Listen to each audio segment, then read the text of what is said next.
Saint کی قائمہ committee کا اجلاس، مگر ایجنڈے سے ہٹ کر ماحول اچانک کشیدہ ہو گیا۔ Chairman P T A Hafeez ur Rahman اور اے این پی کے سینیٹر ایمل ولی خان آمنے سامنے آ گئے۔ معاملہ اس وقت بگڑا جب چیئرمین پی ٹی اے نے ایمل ولی پر طنز کرتے ہوئے نشہ کرنے کا الزام لگا دیا۔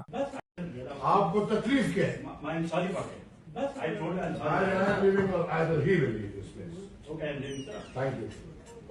اور کہا کہ مجھے بھی چرس کا سگریٹ دیں۔ یہ جملہ سن کر ایمل ولی خان بھڑک اٹھے اور برہمی سے کہا، آپ کو کیا تکلیف ہے؟ ایک سرکاری ملازم مجھے نشہ کرنے والا کہہ رہا ہے؟ یہ جرات آپ کو کس نے دی؟ ماحول گرم ہو چکا تھا۔ حفیظ الرحمان نے فوراً معافی مانگی، مگر ایمل ولی کا جواب اور بھی سخت تھا۔ اگر آپ چرس اور شراب پیتے ہیں تو ایسی باتیں کرنا آپ کو زیب دیتی ہوں گی۔ ایمل ولی نے واضح الفاظ میں کہا، یا میں اجلاس میں رہوں گا یا یہ افسر۔ نتیجہ چیئرمین پی ٹی اے کو اجلاس چھوڑ کر جانا پڑا۔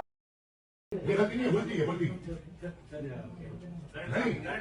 this must not happen in any way. آپ ایک سرکاری بندہ مجھے کیسے بولا کہ میں دس کے جاؤں؟ How can he say this? آپ کو سمجھے گا؟